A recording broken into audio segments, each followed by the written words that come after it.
اگر بیٹھنے کی نیت سے نہیں آیا ہے, کوئی کام ہے, کوئی چیز چھوٹ گئی ہے, باہر سے لینے کے لیے آیا ہے, کوئی چیز چھوٹ گئی ہے لینے کے لیے آیا, کوئی دوسرے مسئلے سے آیا, یعنی بیٹھنا نہیں, آ کے جانا ہے فوراً, تو نماز نہ پڑھے تو بھی کوئی مسئلہ نہیں. لیکن اگر مسجد میں بیٹھنے کا ارادہ ہے, مسجد میں رکنے کا ارادہ ہے, تو پھر 2 رکعت انسان کو پڑھ کے بیٹھنا چاہیے, کم از کم 2 رکعت پڑھ کے بیٹھنا چاہیے. 2 سے زیادہ کی پڑھنے میں کوئی پابندی نہیں ہے, وہ زیادہ بھی پڑھ سکتا ہے. چنانچہ معلوم پڑا کہ خطبے کے درمیان بھی اگر کوئی آتا ہے تو اس کو بھی نماز پڑھنی ہے. اب اگر خطبے سے پہلے آئے تو اس کو تو بدرجہ اولا پڑھنی ہے, اس کو بدرجہ اولا پڑھنی ہے, وہ نماز پڑھے بغیر نہ بیٹھے, 2 رکعت کم از کم پڑھ کے بیٹھے. یہ صحیح بخاری اور مسلم دونوں کے اندر یہ حدیث موجود ہے. امام بخاری رحمۃ اللہ علیہ نے بھی اپنی صحیح کے اندر, اور امام مسلم نے اس کو ذکر کیا ہے.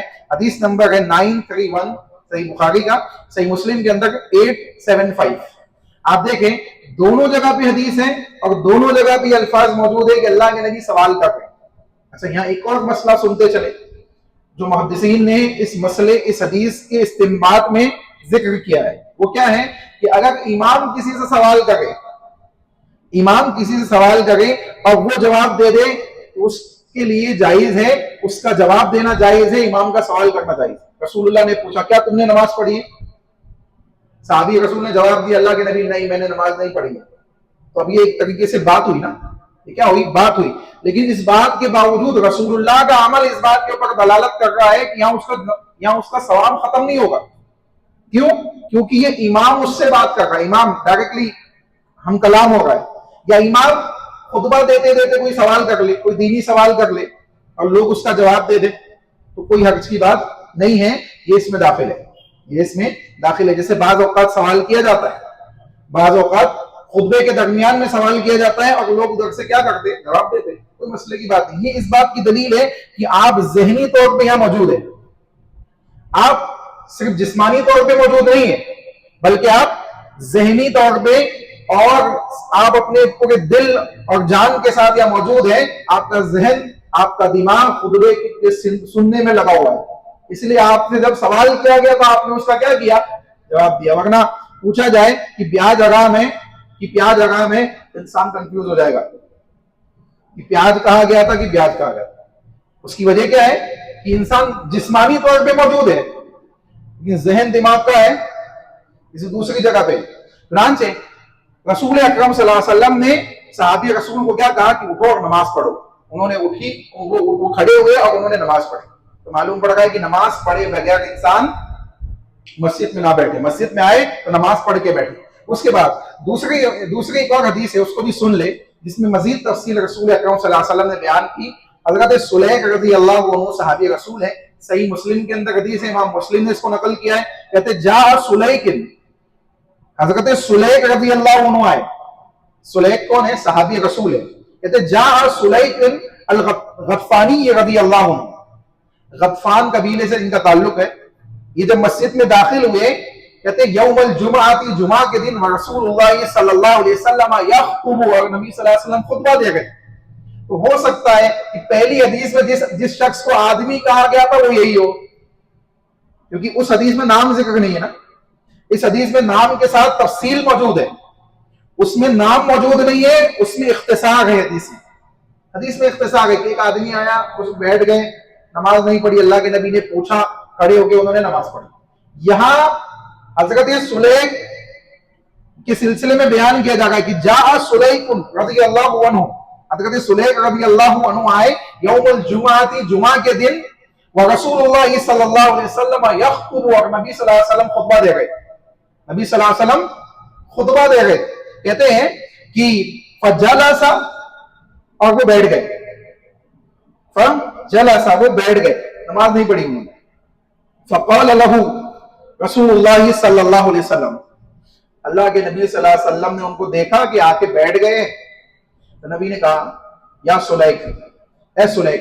رسول اللہ نے کیا کہا, ممبر رسول سے کہا کہ اے سلیق, کیا کہا سنیں, قم, کھڑے ہو جاؤ, فرکع رکعتین, اور 2 رکعت نماز پڑھو, 2 رکعت نماز پڑھو. اللہ کے نبی صلی اللہ علیہ وسلم آرڈر دے گئے, جو بیٹھ گئے ہیں ان کو آرڈر دے گئے کہ اے سلیق کھڑے ہو جاؤ اور 2 رکعت نماز پڑھو.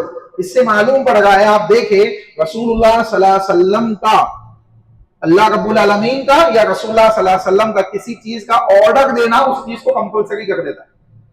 اگر نبی آرڈر دے رہے ہیں اس کا مطلب ہے کہ وہ عمل ہمارے لیے کیا ہو گیا؟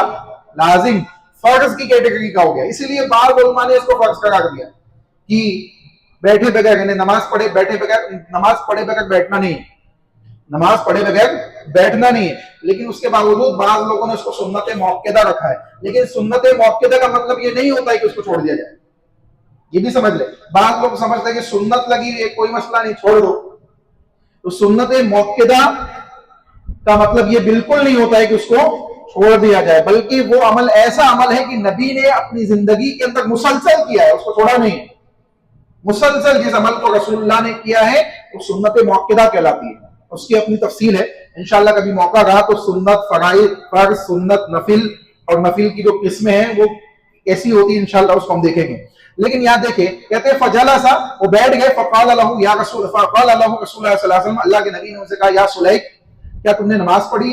اللہ کے نبی نے کہا قم، کھڑے ہو جاؤ، یعنی نبی نے دیکھا کہ آئے اور بیٹھ گئے، نماز نہیں پڑھی، نبی نے دیکھا کہ آئے اور بیٹھ گئے، نماز نہیں پڑھی، تو کہا کہ قم، کھڑے ہو جاؤ، فرقع رکعتین، اور 2 رکعت نماز پڑھو، تحوز فیہما ثم قال، ہلکی کر لو، یعنی اب اگر خطبہ اسٹارٹ ہو گیا ہے تو ہلکی سے ہلکی نماز پڑھ لو، بیٹھ جاؤ، ایسا نہیں کہ بہت لمبی پڑھو، ہلکی نماز پڑھ لو، کیوں؟ کیونکہ خطبہ بھی امپورٹنٹ ہے، خطبہ چھوڑنا نہیں۔ خطبہ، بعض لوگ خطبے کو معمولی سمجھتے ہیں، آخر یہ 5 منٹ میں آئیں گے، نماز پڑھیں گے، گھر چلے جائیں گے۔ ہاں، تو اس بات کو سمجھے کہ نبی صلی اللہ علیہ وسلم کہہ گئے تحوّس، اس کو ہلکا کر لو، چھوٹی پڑھ لو، مختصر پڑھ لو، لیکن پڑھو، پڑھے بغیر نہ بیٹھو، پڑھے بغیر نہ بیٹھو۔ چنانچہ کہتے ہیں فقال اذا جاء احدكم يوم الجمعة والامام يخطب، اگر تم میں سے کوئی آئے جمعہ کے دن نماز کے لیے اور امام خطبے کے لیے کھڑا ہو گیا ہے، اب رسول اللہ تفصیل بیان کر رہے ہیں کہ اگر تم آئے ہو اور تم دیکھ رہے ہو کہ امام خطبے کے لیے کھڑا ہو گیا، فَلْيَرْكَعْ رَكْعَتَيْنِ، تو کم از کم 2 رکعت پڑھ کے بیٹھ جاؤ۔ نبی کیا کہہ رہے کہ کم سے کم 2 رکعت نماز پڑھ کے تم بیٹھ جاؤ۔ کہتے ہیں وَلْيَتَحَوَّسْ فِيهِمَا، اور ان دونوں کو ہلکی کر لو، یعنی 2 رکعت مختصر سی پڑھ کے تم بیٹھ جاؤ، ہلکی نماز پڑھ لو۔ تو معلوم پڑ رہا ہے کہ جمعہ کے دن انسان کو چاہیے کہ وہ جب مسجد میں آئے تو 2 رکعت پڑھے بغیر نہ بیٹھے، کنڈیشن جو بھی ہو، اذان سے پہلے آیا ہو یا اذان کے بعد آیا ہو، امام خطبہ دینا اسٹارٹ کر چکا ہو، تب بھی کسی بھی کنڈیشن میں جب بندہ داخل ہو تو کیا کرے؟ کم سے کم 2 رکعت ہلکی نماز پڑھے اور اس کے بعد بیٹھے۔ اب اگر آپ پہلے آئے، آپ کے پاس کافی ٹائم ہے، آپ دیکھ رہے 10-15 منٹ باقی ہے اور آپ لمبی نماز پڑھ رہے، آپ اطمینان سے نماز پڑھ رہے، کوئی مسئلے کی بات نہیں، آپ پڑھیے، آپ کے اخلاص پہ کوئی شک نہیں کرے گا۔ اگر آپ اللہ کے لیے پڑھ رہے ہیں تو یقیناً اللہ اس کو قبول کرے گا، اللہ کے نزدیک محبوب ہے وہ۔ آپ اس سے زیادہ پڑھ گئے، 2، 4، 6، 8، 10 رکعت پڑھ گئے، کوئی مسئلے کی بات نہیں، پڑھیے، کوئی ممانعت نہیں ہے۔ جمعہ کے دن کوئی ممانعت نہیں ہے، آپ جتنی رکعت پڑھنا چاہے۔ جمعہ کی نماز سے پہلے رسول اللہ صلی اللہ علیہ وسلم سے کوئی سنت ثابت نہیں ہے، لیکن نفل پڑھنا ثابت ہے، صحابہ سے ثابت ہے، کثرت کے ساتھ نوافل پڑھنا ثابت ہے، تو کثرت کے ساتھ نوافل پڑھیے۔ لیکن اگر آپ لیٹ آئے تو کم از کم 2 رکعت پڑھ کے بیٹھیے، چاہے آپ اذان سے پہلے آئے ہو چاہے آپ اذان کے بعد آئے ہو، 2 رکعت پڑھے بغیر مت بیٹھیے۔ چنانچہ یہ صحیح مسلم کی حدیث ہے جو اس بات کے اوپر دلالت کرتی ہے کہ اللہ کے نبی صلی اللہ علیہ وسلم نے آرڈر دیا کہ قم فارکع رکعتین، کھڑے ہو جاؤ 2 رکعت پڑھو، کھڑے ہو جاؤ 2 رکعت نماز پڑھو، جو اس بات کے اوپر دلالت کر رہا ہے کہ اس کو ہلکا نہ سمجھا جائے، اس کو معمولی عمل نہ سمجھا جائے، 2 رکعت پڑھے بغیر انسان نہ بیٹھے۔ آگے چلے، دوران جمعہ، اب آگے بندہ آ گیا، گھر سے آ گیا، جو فضیلتیں آنے والی تھی، راستے والی تھی، وہ پچھلے جمعے میں آئی، آنے کے بعد 2 رکعت پڑھنے والی بات آ گئی۔ اب اس کے بعد کیا ہے؟ بیٹھ گئے آپ، نماز پڑھنے کے بعد آپ بیٹھ گئے، اب کیا کرنا ہے؟ اب کیا کرنا ہے؟ ذہن، دماغ، جسم، ہر اعتبار سے حاضر رہنا ہے، ہر اعتبار سے حاضر رہنا ہے۔ اس کے ساتھ ساتھ ایک اور چیز سمجھ لیں کہ کسی بھی طریقے کی گفتگو نہیں کرنا ہے، بات نہیں کرنا ہے، اور اگر کوئی بات کر رہا ہے تو اس کو خاموش بھی نہیں کرانا ہے۔ اب دیکھیں یہ بہت سخت بات آ گئے، اس کو لوگ ہلکا سمجھ لیتے ہیں. کسی چیز پہ بحث و مباحثہ نہیں کرنا ہے.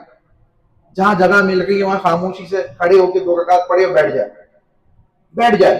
کسی کو کچھ نہ بولے، کسی کو کچھ نہ بولے. سنیں اللہ کے نبی صلی اللہ علیہ وسلم کی حدیث سنیں. اللہ کے نبی صلی اللہ علیہ وسلم نے کتنے واضح الفاظ کے ساتھ یہ بات بیان کی ہے اور اس کی تاکید کی ہے کہ جمعہ میں خاموش رہنا انسان کے لیے کتنا ضروری ہے. خاموشی کے ساتھ جمعہ سننا کتنا ضروری ہے. اللہ اکبر. آج ہمارے یہاں بعض لوگوں کو دیکھا گیا ہے کہ خطبہ چلتا ہے وہ موبائل چلاتے بیٹھے رہتے ہیں. موبائل یہ ایک بڑی آزمائش ہے، ایک بڑا فتنہ بنتے جا رہا ہے دن پہ دن. اللہ ہم سب کو اس فتنے سے محفوظ فرمائے، آمین.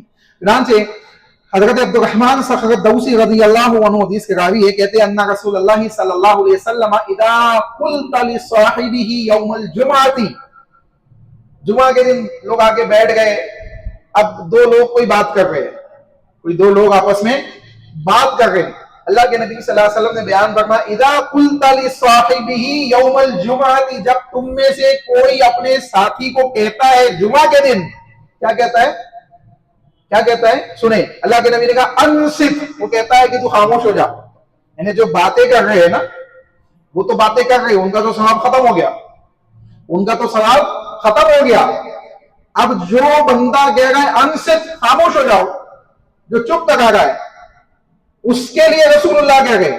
تو یعنی چپ کرانے والے کو چپ کرانے کی اجازت نہیں ہے.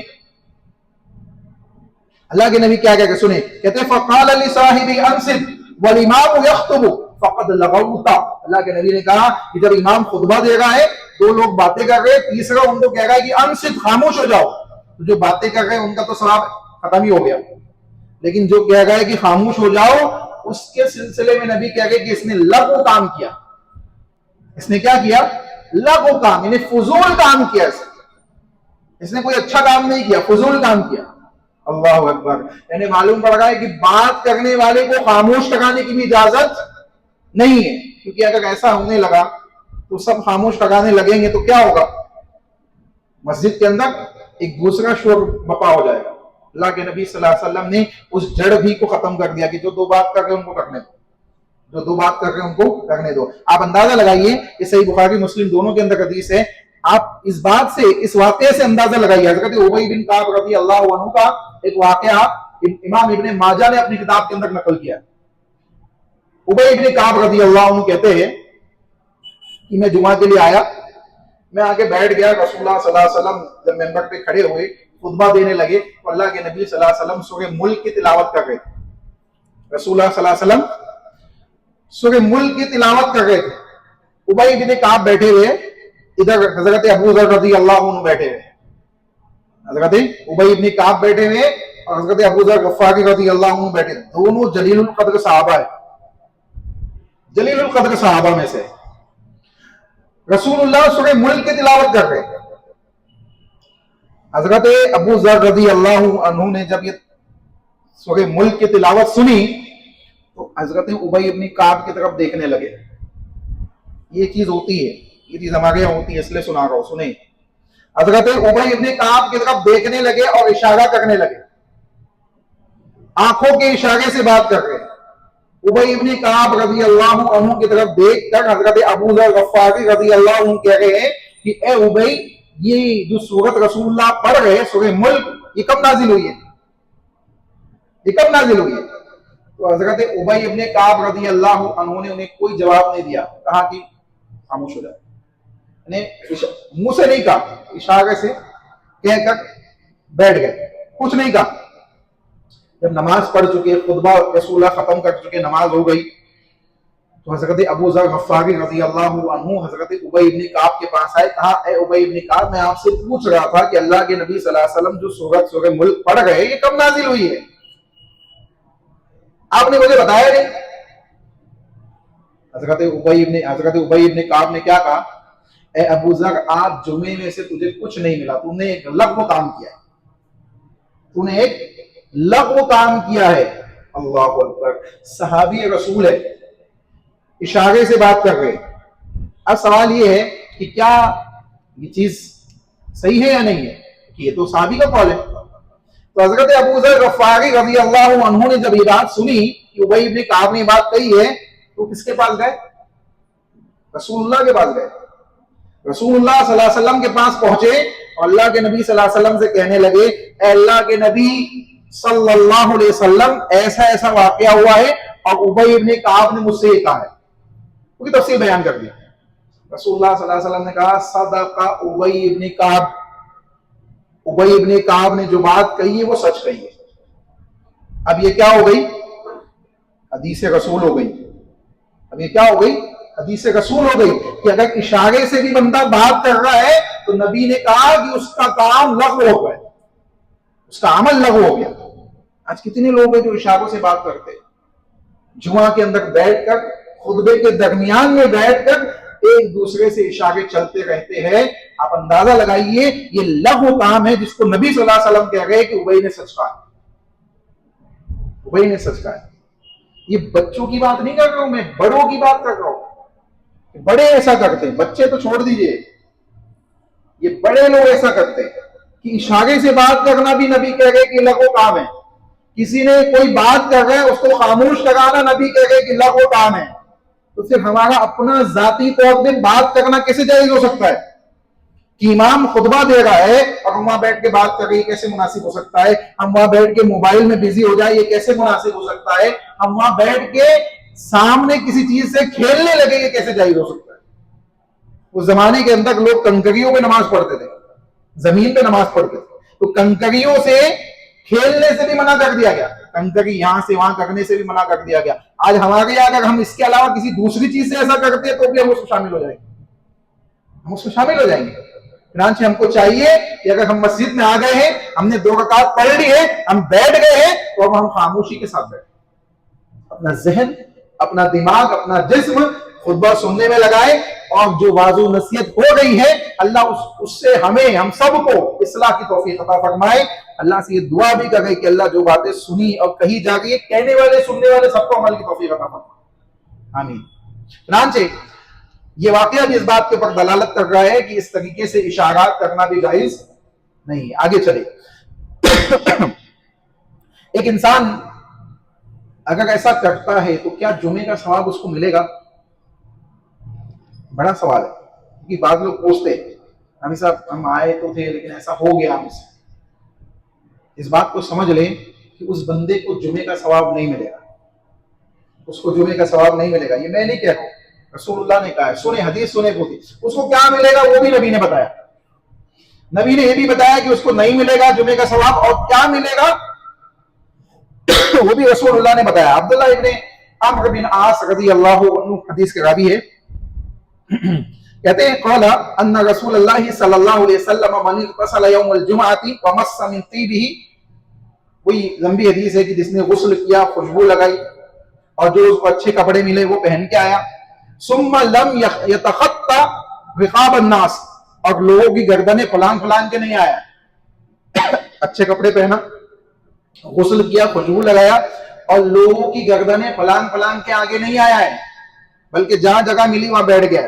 سنے آگے سنے, اللہ کے نبی نے کہا وَلَمْ يَلْغَ عِنْدَ الْمَوْعِظَةِ, اور جب وعظ و نصیحت یعنی خطبہ دیا جا رہا تھا, جب اس نے لغو کام نہیں کیا ہے, بات نہیں کی ہے, موبائل سے کھیلا نہیں ہے, اس قسم کے دوسرے کام اس نے نہیں کیے, ذہن و دماغ کو حاضر رکھتے ہوئے خطبہ سنائے. وَلَمْ يَلْغَ عِنْدَ الْمَوْعِظَةِ كَانَتْ, اللہ کے نبی نے کہا کانت امارت لہا بینہما ولم یلغا, اگر اس نے ایسا نہیں کیا ہے تو کیا ہوگا؟ کفارۃ لما بینہما, اس کے گناہوں کو اللہ معاف کرے گا اس جمعہ سے لے کے اگلے جمعے تک. اس جمعہ سے لے کے آنے والے جمعہ تک جو خطائیں, جو گناہ, جو غلطیاں چھوٹی چھوٹی اس سے ہو گئی, اللہ اس کو معاف کر دے, اللہ اس کو معاف کر دے. آگے کہا نبی نے کہ اور 3 دن مزید, یعنی 10 دن کے گناہ اللہ معاف کر دے, 10 دن کے گناہ معاف کر دے گا. لیکن اگر اس میں سے کسی نے وَمَن لَمْ يَلْغَ, اگر کسی نے لغو کام کیا ہے, کیا ملا؟ جو خاموش رہا اس کو کیا ملا؟ 10 دن کے گناہ معاف ہوئے. جو خاموش رہا، غسل کر کے آیا، پہلے آیا، لوگوں کو فلان کے نہیں آیا، یہ سب کام اس نے کیا، آ کے بیٹھا اور خاموشی سے خطبہ سنا، نبی کہہ رہے کہ 10 دن کے اس کے گناہ معاف ہو گئے۔ 10 دن کے گناہ معاف ہونا معمولی بات نہیں ہے۔ 3 جمعہ پڑھ لیا گیا اس طریقے سے تو 1 مہینے کے گناہ معاف ہو گئے۔ 3 جمعہ کے 30 دن ہو گئے کہ نہیں ہو گئے؟ تو 30 دن کے گناہ معاف ہو گئے اگر یہ پابندی کرتے ہوئے اس نے جمعہ پڑھا ہے۔ اور اگر کسی نے ایسا نہیں کیا، غسل کیا، خوشبو لگایا، اچھے کپڑے پہنے، لیکن جب جمعہ میں آیا تو گردنیں پھلانگ پھلانگ کے آگے آیا، یا آگے بیٹھنے کے بعد باتیں کی، لغو کام کیا، رسول اللہ صلی اللہ علیہ وسلم نے بیان فرمایا اس کو کیا ملے گا؟ اس کو جمعہ کا ثواب نہیں ملے گا، بلکہ کیا ملے گا؟ کانت لہو ظہرن، اس کے لیے ظہر کی نماز کا ثواب، اس کو جمعہ نہیں ملے گا۔ گویا اس نے ظہر کی نماز پڑھی ہے، گویا اس نے کیا پڑھی ہے؟ ظہر کی نماز پڑھی ہے۔ معلوم پڑ رہا ہے کہ جمعہ کی اہمیت اور فضیلت سے وہ محروم ہو جائے گا۔ اب یہ فتویٰ کون دے گئے؟ یہ کس کا فتویٰ ہے؟ رسول اکرم صلی اللہ علیہ وسلم کا۔ یہ ہمارا فتویٰ نہیں ہے، اس بات کو سمجھ لے، یہ اللہ کے نبی صلی اللہ علیہ وسلم کا فتویٰ ہے۔ یہ اللہ کے نبی صلی اللہ علیہ وسلم یہ بات کہہ گئے۔ بعض لوگ کہتے ہیں مولوی صاحب اتنی سی بات کی وجہ سے اتنا بڑا ایسا ہو جائے گا، یہ کس نے کہا ہے؟ رسول اللہ صلی اللہ علیہ وسلم نے کہا۔ تو نبی صلی اللہ علیہ وسلم کی یہ حدیث اس بات کے اوپر دلالت کر رہی ہے کہ خطبے کے درمیان اتنی سی گفتگو آپ کے اعمال، آپ کے ثواب کو ضائع کر سکتی ہے اور جمعہ سے ظہر میں تبدیل کر سکتی ہے۔ تو انسان فضیلت سے کہاں آ جائے گا؟ مفضولیت کی طرف آ جائے گا۔ تو اس کو چاہیے کہ اس بات کو سمجھ لے کہ وہ ایسا کام نہ کرے۔ ابو داؤد کی حدیث ہے، علامہ البانی رحمۃ اللہ علیہ نے اس کو صحیح قرار دیا ہے۔ تو معلوم پڑ رہا ہے کہ کسی بھی طریقے کی لغو بات، لغو کام انسان کو جمعہ کے درمیان میں، خطبے کے درمیان میں نہیں کرنا ہے۔ آگے سنیں، ایک اور حدیث سنیں، حضرت عبداللہ بن عمر رضی اللہ عنہ حدیث کے راوی کہتے ہیں ان رسول اللہ صلی اللہ علیہ وسلم، نبی صلی اللہ علیہ وسلم نے بیان فرمایا یحضر الجمعۃ ثلاثۃ نفر، جمعہ کے دن 3 قسم کے لوگ آتے ہیں۔ نبی نے کیا کہا؟ جمعہ کے دن 3 قسم کے لوگ مسجد میں آتے ہیں، 3 قسم کے لوگ۔ اب ہم سب اپنا اپنا جائزہ لے، خود جائزہ لے، ہم کسی کو نہیں بولیں گے کون کس قسم میں، ہم میں سے ہر ایک اپنا اپنا جائزہ لے اور ہم ڈیسائیڈ کریں، خود ڈیسائیڈ کریں کہ ہم ان تینوں میں سے کون سی کیٹیگری میں۔ رسول اللہ نے بیان کیا ہے، کہتے ہیں اللہ کے نبی صلی اللہ علیہ وسلم نے کہا یحضر الجمعۃ ثلاثۃ نفر، 3 قسم کے لوگ جمعہ میں مسجد میں تشریف لاتے۔ پہلا وہ شخص رجل حضرها یلغو وهم حتہ منہا، اللہ کے نبی نے کہا کہ ایک آدمی آتا ہے اور جمعہ میں آ کے لغو کام کرتا ہے، بات کرتا ہے، گفتگو کرتا ہے، اس قسم کے جو لغو کام پیچھے حدیث میں آئے یہ سب کام کرتا ہے، اس کو کچھ نہیں ملتا ہے، آتا ہے 2 رکعت پڑھتا ہے جاتا ہے، اس کو کچھ نہیں ملتا ہے، ثواب نہیں ملتا، اس کو کوئی ثواب نہیں ملتا ہے۔ دوسرا وَرَجُلٌ حَضَرَهَا يَدْعُو فَهُوَ رَجُلٌ دَعَا اللَّهَ، ایک آدمی آتا ہے اس کا مقصد ہے صرف دعا کرنا، اس کا مقصد کیا ہے؟ صرف دعا کرنا، کہ جمعہ میں جلدی جاؤ، دعا کرو، خوب دعا کرو، دعا اللہ تعالیٰ میری قبول کر دے۔ دعا کرنا مقصد یہ اچھا مقصد ہے، ایسا نہیں کہ اچھا مقصد نہیں ہے، لیکن اللہ کے نبی نے کیا کہا؟ سنیں کیا کہ وہ دعا کے مقصد سے آتا ہے، دعا اللہ، اللہ سے خوب دعائیں کرتا ہے، اللہ سے خوب دعائیں کرتا ہے۔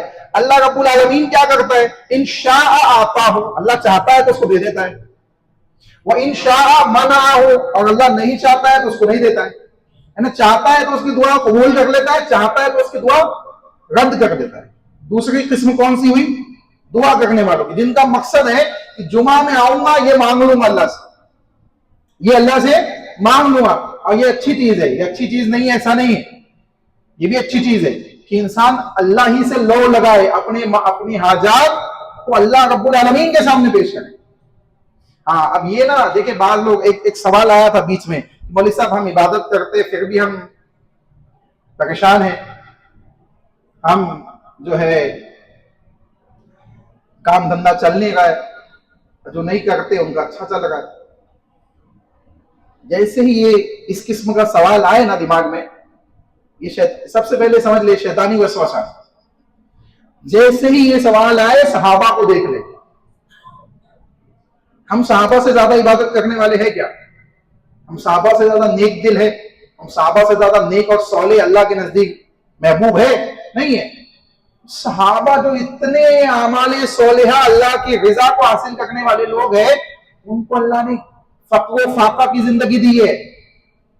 تو دنیا میں کسی کو فقر و فاقہ کی زندگی اگر مل رہی ہے تو یہ نہ سمجھے کہ اللہ مجھ سے ناراض ہے یا میں عبادت کیوں کروں.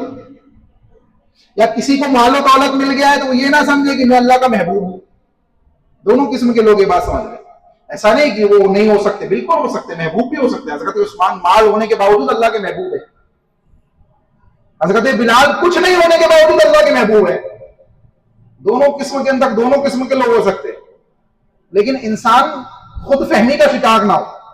چنانچہ کہا کہ اللہ چاہے گا تو دے دے گا، اللہ چاہے گا تو نہیں دے گا. تیسری قسم کے لوگ کہتے ہیں کہ وَرَجُلٌ حَذَرَهَا، تیسری قسم کے لوگ وہ ہیں جو جمعہ میں آتے ہیں فَإِنْسَاتٍ وَسُكُونٍ، خاموش رہتے ہیں، سکون کے ساتھ اطمینان کے ساتھ آ کے بیٹھ جاتے ہیں. وَلَمْ يَتَحَذَّى رَقَبَةً مُسْلِمٍ، کسی مسلمان کی گردن پھلانگ پھلانگ کے آگے نہیں آتے ہیں. وَلَمْ يُؤْذِي أَحَدًا، کسی کو تکلیف نہیں دیتے ہیں. فَهِيَ كَفَّارَةٌ، ان کے لیے کیا ہے؟ ان کے لیے گناہوں کی مغفرت ہے. ان کے لیے گناہوں کی مغفرت ہے. إِلَى الْجُمْعَةِ الَّتِي تَلِيهَا، آگے آنے والے جمعہ تک. وَيَزِيدُ ثَلَاثَةَ أَيَّامٍ، اور 3 مزید دنوں تک. وَذَلِكَ بِأَنَّ اللَّهَ عَزَّ وَجَلَّ يَقُولُ مَنْ جَاءَ بِالْحَسَنَةِ فَلَهُ عَشْرُ أَمْثَالِهَا. اور یہ کتاب اللہ کی اس آیت کریمہ سے ہے کہ اللہ رب العالمین نے کہا کہ جس نے ایک نیکی کی ہم اس کو 10 گنا عطا کریں گے. اس نے ایک جمعہ اچھے سے پڑھا، 10 دن کے ثواب اللہ اس کو دے گا. 10 دن کے گناہوں کو اللہ اس کو معاف کر رہا ہے. تو یہ 3 قسم کی کیٹیگریز ہے جو جمعہ میں آتی ہے. اب آپ اپنے اپنے اعتبار سے یہ فیصلہ کر لیں کہ ہم کس کیٹیگری میں آئے ہیں. فرسٹ والی میں جو لغو کام کر رہے ہیں، جن کو جمعے کا کوئی ثواب نہیں مل رہا ہے. دوسری کیٹیگری جو صرف دعا کے لیے آ رہے ہیں. یا تیسری کیٹیگری جو تمام کام کرتے ہوئے اطمینان و سکون کے ساتھ جمعہ کے لیے بیٹھے ہوئے ہیں اور پورا مکمل ثواب لے کے جا رہے ہیں. پورا مکمل ثواب لے کے جا رہے ہیں. اس میں دعا بھی داخل ہو گئی، اس میں دعا بھی داخل ہو گئی. تو اگر آپ آئے ہیں آپ دعا نہیں مانگ سکتے، ایسا نہیں ہے. آپ دعا مانگیے، کوئی مسئلے کی بات نہیں ہے، لیکن اس بات کو سمجھے کہ نبی صلی اللہ علیہ وسلم نے یہ 3 کیٹیگریز بیان کی ہے، جس میں آخری والی جو کیٹیگری وہ کیا ہے؟ سب سے افضل ہے. سب سے افضل ہے کہ ان کے 10 دن کے گناہوں کو اللہ معاف کر دے گا. اللہ رب العالمین ہمیں ان باتوں کو سمجھنے کی توفیق عطا فرمائے اور جمعہ کے آداب کا لحاظ رکھنے کی توفیق عطا فرمائے. کیونکہ ہم سنتے ہیں یعنی آپ اندازہ لگائیے، میں سمجھتا ہوں کہ ہر 5-6 مہینے کے بعد کسی نہ کسی انداز سے باتیں اشارتاً کنایتاً آتی ہے.